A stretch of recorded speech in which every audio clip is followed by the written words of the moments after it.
மருத்துவராக இருக்கீங்க. இப்போ ஏற்கனவே திமுக ஆட்சியில வந்து செவிலியர்கள் தொடர்ந்து போராட்டத்தில் ஈடுபட்டாங்க. இப்போ நீங்க அதே துறைக்கு வந்திருக்கீங்க.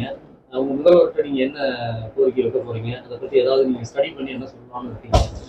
ஏற்கனவே பார்த்தீங்கன்னா தலைவர் அவர்கள் பதவியேற்கிறப்பயே சொன்னாரு ஒரு வெள்ளை அறிக்கை பார்த்தீங்கன்னா எப்படி இருக்கு பார்த்து ஃபினான்ஷியல் சுச்சுவேஷன் எவ்வளோ இருக்குன்னு பார்த்துட்டு கண்டிப்பாக அப்போ தான் தெரியும்.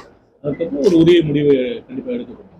இந்த நீங்க இப்போ மருத்துவத்துறையில் இருக்கிறதுனால வெளிநாடுகள்ல இந்த ஹண்டா வைரஸ் போல அதெல்லாம் இப்போ ஆப்பிரிக்க நாடுகளை தாக்கிட்டு சொல்றாங்க. இப்போ நீங்க என்ன சார்ஜ் எடுத்து அங்கே போய் எல்லாம் பார்க்கும் பொழுது அதுக்கான நோய் தடுப்பு நடவடிக்கைகள் பார்த்தீங்கன்னா இன்னைக்கு கூட ஒரு குதிரை பற்றி அதிகாரிகிட்ட விசாரிச்சாங்க. மனிதர்களுக்கு பரவற வாய்ப்பு இல்லைன்னு தெளிவாக சொல்லிட்டாங்க. அதனால மக்கள் இதை பற்றி ஒரு அச்சம் தேவையில்லை. எனினும் இதற்கான முன்னெச்சரிக்கை நடவடிக்கை எதுவாக இருக்குன்னு பார்த்துட்டு அது எடுக்கப்படும்.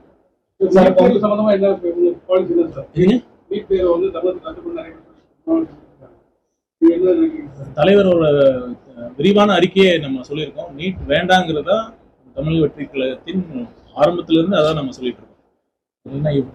இந்தியா ஒரு கூட்டாட்சி நாடு.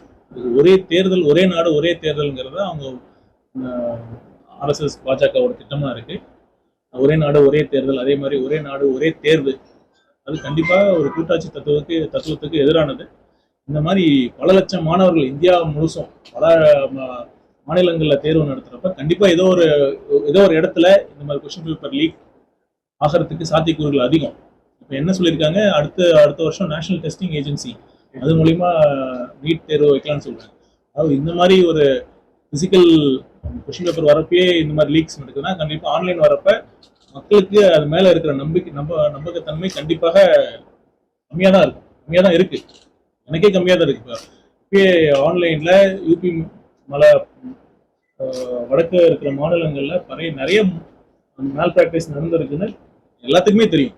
இப்படி இருக்கிறப்ப இந்த மாதிரி நீட் தேர்வுகள் கண்டிப்பாக எதிரானது. குறிப்பாக தமிழ்நாட்டில் இருக்கிற ஏழை எளிய கிராமத்தில் இருக்கிற மாணவர்களுக்கு பெரிய பாதிப்பு தான் அது கொடுக்குது, பெரிய சுமையை அது கொடுத்துட்டு இருக்கு. அதனால அது நீட் வேணாங்கிறது தான் தமிழக வெற்றி கழகத்தின் உறுதியான நிலைப்பாடு.